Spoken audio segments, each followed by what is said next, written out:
my journey from roughly 2020 to now in 2022, simply because back in April 2020 I created my own YouTube channel.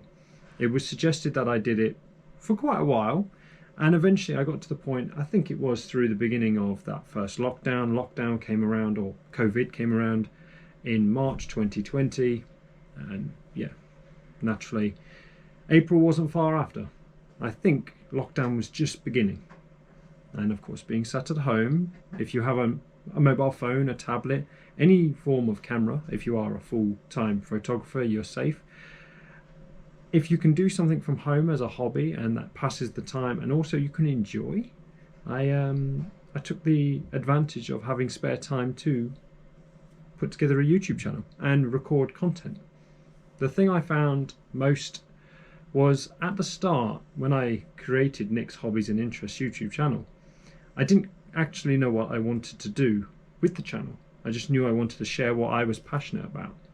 So therefore the channel was never designed nor named as a certain thing. It's not Nick's Reviews, or it's not Nick's Gardening, it's not Nick's Cooking Show, it's just Nick's Hobbies and Interests. I've continued to add things I'm passionate about. The odd cooking video, the Glenguilly radio here right now.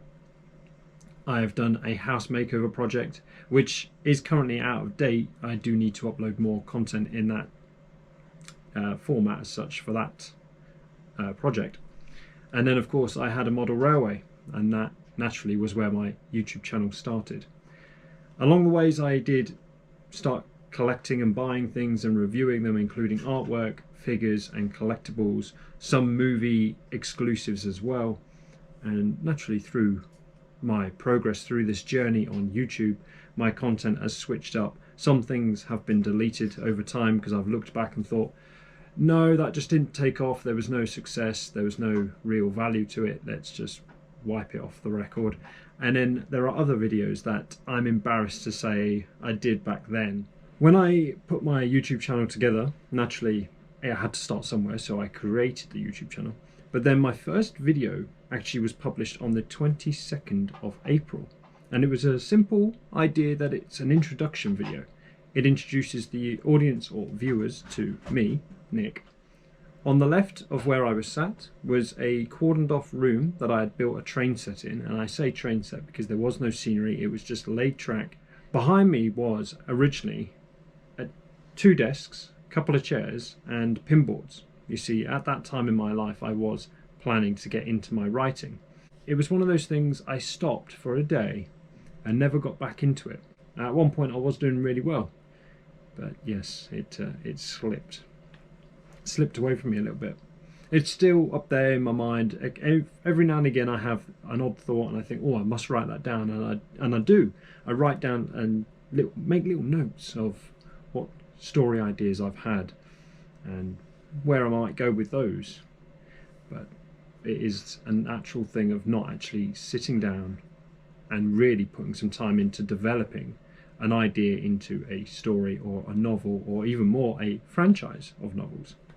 My second video was mostly shot on location in Loughborough, the Heritage Line, the Heritage train line, and I did a small sort of slideshow themed video that included multiple photographs of the engines there from the station platform, trackside and in the engine sheds as well. I was visiting family, to be fair, and naturally had all that footage and thought, well, I could crop together a small video. I say small, it was 4 minutes and 40 seconds long. On the 25th of April, I published my next video and titled it, Put the Kettle On. This is everything you missed last winter. Because naturally I was uploading my content to social media, so the likes of Facebook.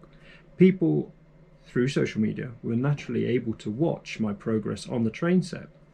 But because I was new to YouTube, it felt like there was something they may not have been able to see.